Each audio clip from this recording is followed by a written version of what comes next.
บ้านเฮานี่คือว่าครูอาสาตอนนี้นะสอนมา10 ปี9 ปียังบ่ได้มีเงินเดือนกินน่ะถ้าเพิ่นคิดว่าคิดปิ๊งไอเดียมาเนาะคือว่าเป็นทหารกับครูอาสาอยู่ในคนเดียวกันใส่ทั้งลบได้สอนหนังสือได้ดีนะก็ดีคือดีสวัสดีครับผมสวัสดีครับสวัสดีครับ FC ไทยลาวเนาะซึ่งวันนี้นะมีคลิปหนึ่งที่อยากมาถามไอ้เนาะเดี๋ยวจะให้เบิ่งคลิปก่อนเนาะคลิปนี้ไอคลิปที่แบบว่าเป็นครูอาสาเพิ่นจะเอาไปเป็นทหารเพื่อเอามาสอนเด็กน้อยอยู่ห่างไกลซอกลีกก็สินะเดี๋ยวไปฟังข่าวกันก่อนเนาะเดี๋ยวเราจะไปฟังข่าวกันเดี๋ยวก็ให้พี่คนไทยเบิ่งกันเนาะจะห้ามเอาครูอาสาจำนวน 2,000 คนเข้าเป็นทหารที่หน้าที่เป็นครูสอนอยู่เขตห่างไกลซอกลีกจากกรณีที่มีหลายคนตั้งคำถามและยังบ่เข้าใจเกี่ยวกับการคัดเลือกเอานายและคนหารผู้ที่มีความสมัครใจและมีมาตรฐานเงื่อนไขเข้าฝึกอบรมวิชาครูชั้นประถมศึกษาในระยะสั้นแล้วไปช่วยสอนอยู่เขตห่างไกลซอกลีกซึ่งหลายคนคิดว่าการแก้ไขปัญหายังบ่ถูกต้องว่าเป็นหยังคือบ่เอาครูอาสาหรือผู้ที่เรียนจบสายครูที่กำลังว่างเวียกจำนวนหลายอยู่แต่ละแขวงไปสอนแล้วก็บรรจุเข้าเป็นรัฐกรในโควต้าของกระทรวงศึกษาธิการและกีฬาดังที่เรารู้กันดีว่าเขตห่างไกลซอกลีกนั้นเป็นเขตทุรกันดารเส้นทางมีความยุ่งยากตั้งอยู่เขตผู้ด้อยและบ่มีไฟฟ้าใช้ฉะนั้นแล้วหลายคนที่เรียนจบสายบ้านเฮายังมีไฟฟ้าอยู่ผู้สอนอยู่ในปัจจุบันจึงมีใครที่จะไปสอนเขตดังกล่าวแต่เป็นแบตเตอรี่ให้อาเซียนสำหรับผู้อาสาที่จะไปช่วยสอนนั้น ผู้ด้อย การช่วยสอนแค่ส่วนเอาแบตเตอรี่ให้อาเซียนอยู่ตามไฟมันก็ไปแล้วสบายหรือมีเหตุสุวิสัยต่างๆคือว่าตามนั้นบ่ทันได้มีเด้ตามนะบ่คันว่าตามเป็นแบตเตอรี่แห่งอาเซียนนี่บ่ว่าที่ทุกซอกทุกมุมใดก่อนสิเป็นแบตเตอรี่ได้เฮาต้องเอาไฟไปให้ประชาชนใช้ให้บ้านเฮาก่อนสิส่งขายต่างประเทศตามความคิดของบ่ต้นนะอันนี้เพิ่นว่ายังบ่มีเนาะยังตามแบบว่าทุกจังหวัดต้องมีที่แบบว่ายังบ่ทันได้มีไฟฟ้าใช้อ๋ออันนี้ปี2025ประเทศลาวเฮายังบางหมู่บ้านยังบ่มีไฟฟ้าใช้ยังบ่ต้นคิดว่าบ่ต้นเพิ่นเห็นแบบว่าบ่ว่าที่เพิ่นประกาศเป็นเมืองพ้นทุกข์บ่แล้วก็เป็นประกาศมีแบตเตอรี่แห่งอาเซียนบ่ต้นคิดว่ามีไฟฟ้าใช้มันแล้วยังเนาะถ้าบ่เห็นข่าวนี้บ่ต้นบ่ฮู้ได้นี่ก็คือมื้อนี้เฮาก็จะมาพูดถึงเรื่องราวนั่นแหละตอนนี้คือเรื่องราวที่ทางเพิ่นเปิดหูคลิปมานะคือเพิ่นนี่จะนำเอาครูอาสานี่นะครูอาสานี่เข้าไปเป็นทหาร 2,000 คน 2,000 คน 2,000 คนทั่วประเทศ 2,000 คนครูอาสาเป็นแบบว่าเพิ่นวางนโยบายเนาะทางรัฐบาลเพิ่นวางนโยบายออกมาว่าอยากเอาครูอาสานี่นะครูที่บ่มีเงินเดือนกินเนาะก็เอาเข้าไปเป็นทหารเพื่อไปแบบว่าซอยสอนว่าซั่นซะเพื่อแบบว่าไปอบรมเนาะไปเรียนครูเพิ่มเติมแล้วก็เรียนทหารนํนู่นนั่นนี่หั่นนะแล้วก็จะเอากลุ่มคนเหล่านี้น่ะไปสอนตามเขตผู้ด้อยตามเขตที่บ่ยังบ่มีไฟฟ้าใช้ทางไอ้ต้นคิดเห็นแบบคักบ่ดีบ่แบบนี้ถามว่าเอาครูอาสาไปเป็นทหารและเอาครูอาสาไปเป็นทหารบ่ตอนนี้นะนี่เพิ่นประกาศออกมาได้เอาครูอาสาไปเป็นทหารแม่นเพื่อจะได้กินเงินเดือนรับเงินเดือนโอ้ถามว่าแนวคิดของบ่ต้นว่าบ่ต้นเบิ่งสภาพประเทศลาวตอนนี้นะถามว่าดีบ่ดีถามว่าดีบ่ดีเนาะแต่ถ้าว่าอยากเปรียบเทียบใส่ประเทศอื่นเนาะประเทศเพิ่นที่เพิ่นมีเศรษฐกิจดีแล้วก็ประเทศเพิ่นที่เพิ่นพัฒนาแล้วนะมันก็บ่ดีเนาะถ้าว่าบ้านเฮานี่คือว่าครูอาสาตอนนี้นะสอนมา10 ปี9 ปียังบ่ได้มีเงินเดือนกินน่ะถ้าเพิ่นคิดว่าคิดปิ๊งไอเดียมาเนาะคือว่าเป็นทหารกับครูอาสาอยู่ในคนเดียวกันใส่ทั้งลบได้สอนหนังสือได้ดีนะก็ดีคือดีถ้าว่าจะให้ดีกว่าหันทุกคนถ้าว่าจะให้ดีกว่าหันก็คือว่าเงินเดือนก็ให้เขาหลายๆเนี่ยให้เขาแบบว่าคือว่าจะเอาเขาไปสอนอยู่เขตผู้ด้อยเนาะเขตผู้ด้อยก็คือผู้สูงเลยพี่น้องคือผู้สูงเขตห่างไกลซอกลีกที่บ่มีไฟฟ้าใช้แม่นแต่บ่ต้นกังวลว่าคนสมัยทุกมื้อนี่นั้นมันสิทนได้บ่กับหมู่บ้านที่บ่มีไฟฟ้าใช้สมมุติว่าคือบ่ต้นนี่ให้บ่ต้นไปใช้ชีวิตอยู่ในหมู่บ้านที่บ่มีไฟฟ้าใช้อินเทอร์เน็ตก็บ่ได้เล่นโทรศัพท์ก็บ่ได้เล่นอย่าลืมนะว่าครูลาวทุกมื้อนี่ติดโซเชียลนะเอาการนั้นแล้วนี่คือในเนื้อหาเพิ่นก็ว่านะเพิ่นว่ายันถ้าหากว่าครูธรรมดานี่นะเพิ่นอาจจะบ่ไปเข้าใจบ่คือเพิ่นเว้าในคลิปนะและถ้าหากว่าเอามาอยู่ทหารนะทหารก็ค่อนข้างที่จะมีความอดทนเด้แล้วก่อนที่จะถ้าหากว่าโรงเรียนได้ขาดแคลน จะส่งไปไปสินะเพราะว่าคือจังมีความอดทนอะไรเด้เข้ามาในนี้แล้วก็คือจะจ่ายเงินเดือนคือทหารนะสมมุติว่าคือจ่ายเงินเดือนตามแบบคือจ่ายทหารนะว่าซั่นซะแล้วก็ได้ใส่ผลงานในตรงนี้นะ โอ้บ่ต้นว่าคือยากบ่ต้นว่ายากอยู่เนาะแต่ไอเดียดีบ่ดีแต่ว่าคนที่สิไปนี่มีอยู่บ่คนไปบ่ต้นถามว่าสิมีอยู่บ่ 2,000 คนบ่ 2,000 คนเพิ่น 2,000 คน2,000 คน บ่ต้นก็สิมีประมาณ500ไปคนที่จะไปนะเพราะว่าอย่าลืมนะบ้านเฮาติดโซเชียลนะบ่ว่าผู้เฒ่าผู้แก่นะทุกมื้อติดโซเชียลเด้ครูนี่แฮงติดโซเชียลครูนี่ บ่มีไฟฟ้าใช้ บ่มีไฟฟ้าใช้บ่มีอินเทอร์เน็ตและคือคนแบบคนอยู่บ้านเฮามีไฟฟ้าใช้มีอินเทอร์เน็ตมีหนังมีการ์ตูนเบิ่งนี่อยู่ๆพัดเอาไปให้อยู่ภูเขาพู้บ่มีไฟฟ้าใช้บ่มีอินเทอร์เน็ตมันสิอยู่ได้บ่เว้ยเงินเดือนพัด800,000มันอยู่บ่ได้นะ มันก็คือเว้าแหละก็คือเอาเข้าไปเป็นทหารก่อน ก็เป็นทหารก่อนนั่นแหละแบบว่า คือบ่ต้นว่าแหละเพิ่นสมัคร2,000 คนเนาะ แม่น ก็สิได้อยู่ประมาณ500บ่ต้ คื น อว่าเพิ่นรับผู้ที่จะไปเนี่ย2,000 คน อืม ผู้ที่จะเอาเข้าไปอยู่ในหน่วยงานเพิ่น อืม 2,000 คนก็แล้วแต่บ่ฮู้ว่ามันสิไปจักคน แต่ว่าครูสมมุติว่าบ่ได้เอาครูอาสาไปเป็นทหาร แต่ว่าให้ครูแบบให้จบทางด้านครูนี่ไปสอนนี่ไปบ่มีคนไปบ่คนนอนน่ะ มันบ่มีคนไปเข้าใจบ่คือบ่มีเงินเดือนกินเนี่ยเข้าใจบ่ อืม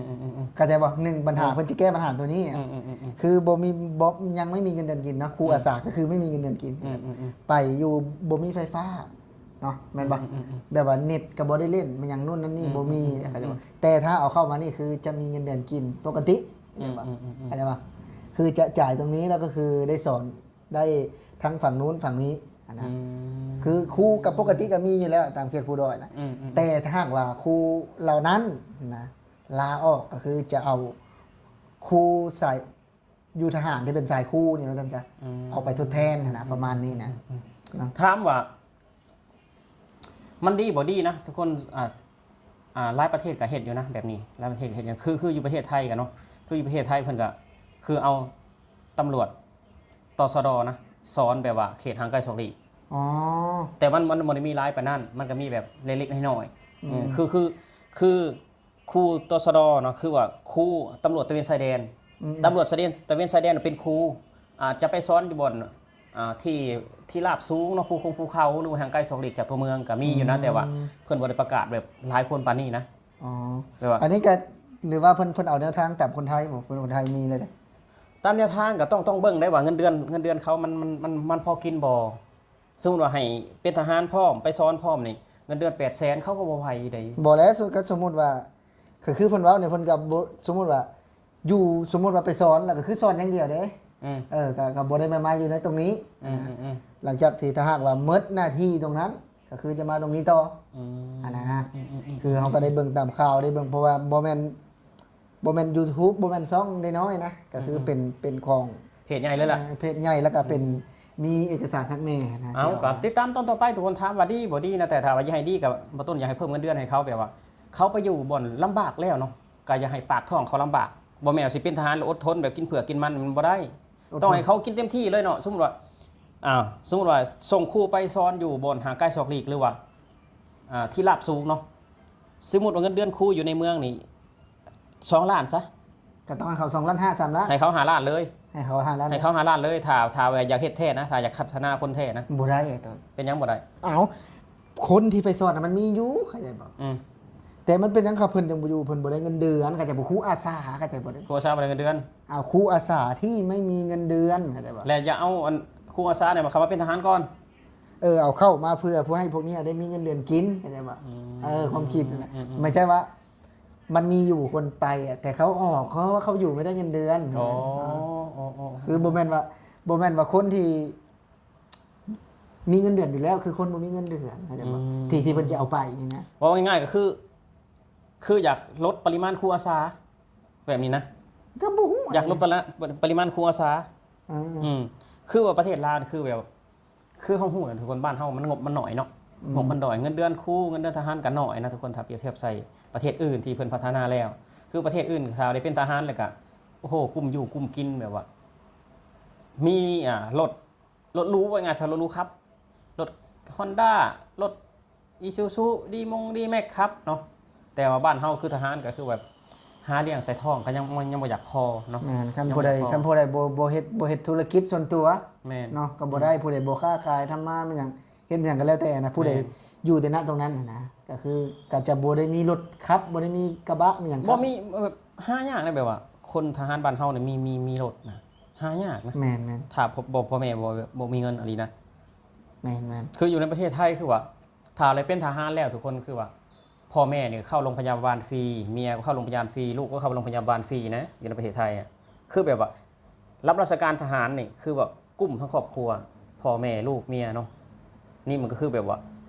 โอ้รายได้กับมหาศาลทุกคนรายได้ทหารในประเทศไทยก็10,000กว่าขึ้นเนาะ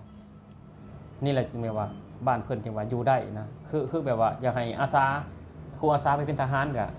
ถามว่าเงินเดือนรายเขาคิดอยู่ได้อยู่นะถามว่าเงินเดือนบ่รายบ่ต้นเสือเลยว่ะเต็มอยู่ตลาดไทยเข็นพักขาย ๆเขาฮ้องว่าเพิ่นว่าทหารใจคู่เพิ่นว่า ทหารชายครู อืม ถามว่าเงินเดือนนี่คือเก่านี่ทุกคนบ่ต้นเสือเลยว่ะนี่แหละจุดหมายปลายทางก็คือขาแม่น้ำโค้ง ก็คือก็จะมีคนที่เฮ็ดได้ก็มี ได้ให้แล้วมันหาน้อยได้มันหาน้อยคือว่าจะแก้ไขเท่าไรแล้วมันยังบอกมันยังมาแก้ไขบ่ได้เป็นเพราะเงินเดือนหน่อยนี่แหละบ่ต้นเสือเลยว่า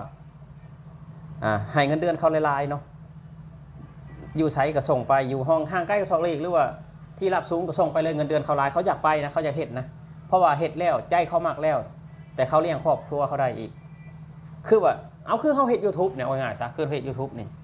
ถ้าว่าเฮ็ดบ่ได้เงินได้ทองบ่ได้1,000 2,000ต่อเดือนก็บ่ได้จักบาทเลยเฮามักอยู่แต่เฮาสิเฮ็ดไปเฮ็ดหยังเฮาถามนี่อันนี้เฮามักแต่ว่าเฮาก็มีรายได้เดือนละ 2-3,000จังซี่นะ มันก็โอเค มันก็โอเคปากท้องต้องมาก่อนได้สิ่งที่อยากมักก็ได้คือเฮาแต่งงานกับครอบครัวคือเมียเฮานี่แหละคือแซลมอนนี่แหละคันคือแซลมอนมาอยู่นำบ่าวต้นแหละมีแต่ใจหักกันซื่อๆแต่ท้องแซลมอนหิวมันสิอยู่ได้บ่มันอยู่บ่ได้อีไดมันต้องแบบว่าบาลานซ์กันน่ะ แม่น ปากท้องมันต้องมาก่อนอันนี้คือกันแหละครูอาสาคือกันเนาะสมัยถึงมือนี่เห็นหมู่ใส่ iPhone อยากใส่ iPhone ได้ครูอาสาก็ได้เห็นหมู่มีรถขับรถขี่ก็อยากได้รถขับรถขี่ได้ แม่น เขาพอมีไผดอกอยากอดอยากอยากเนาะทุกคนบ่ต้นก็ถามว่าไอเดียดีบ่ไอเดียดีแต่ว่าอยากให้ดีก็หันก็คือเพิ่มเงินเดือนให้ ก็โอเคเนาะ เพิ่มโอเคเงินเดือนให้เนาะ อันนี้ก็เป็นความคิดของเบาต้นเนาะพี่น้องเนาะก็ถือว่านั่งพูดคุยกันเนาะก็ถือว่าโอเคอยู่ในแนวทางอะเนาะแต่บ่ฮู้ว่ามันจะมีคนไปบ่เนาะ นั่นแหละแต่บ่ฮู้ว่าสิมีคน ก็ ไป ถือ บ่ ว่ารวมๆกับเว้าคร่าวๆเนาะพี่น้องเนาะประมาณนี้เนาะอาจจะบ่ครบถ้วนก็ขอโทษขออภัยเนาะ คือว่ากระแสครูอาสาออกมาทำงานประเทศไทย 2-3 ปีมันก็เริ่มร้ายขึ้นเนาะ มันก็เริ่มร้ายขึ้นคือทำงาน10 ปีก็ออกมาตัดพ้ออยู่ในโลกโซเชียลว่าทำงานมารอถ่าบรรจุเป็นรัฐกรรอถ่ากินเงินเดือนพ่อแม่ขายให้ขายหน้าขายงัวขายควายส่งให้ลูกเรียนสุดท้ายแล้วก็ซ้อน10 ปี9 ปี10 ปีก็บ่ได้หยังคืนมาแล้วก็ออกมาทำงานในประเทศไทย อยู่ในโลกโซเชียลมันกำลังเป็นกระแสบางปี2 ปีเนาะคือว่าคนที่จะเรียนครูหรือว่าคนที่จะศึกษาเพื่อหาวิชาชีพใส่ตัวเองเขาก็เบิ่งอยู่เนาะเขาก็เบิ่งอยู่นี่ลูกเอื้อยเฮานี่แบบว่าจบครูมาแล้วก็สอนไปครูอาสา10 ปี9 ปี10 ปีสุดท้ายก็ไปไทยคนนี้เด็กน้อยเห็นเขาก็สิเรียนไปหยังเรียนไปก็เป็นครูก็บ่ได้กินเงินเดือนมาไทยดีกว่าเสียเวลาเห็นบ่คนทำแบบนี้เด้ แม่น เนาะ เอาสำหรับคลิปนี้พี่น้องเนาะบ่าวยอดครับบ่าวต้นพี่น้องสิขอลา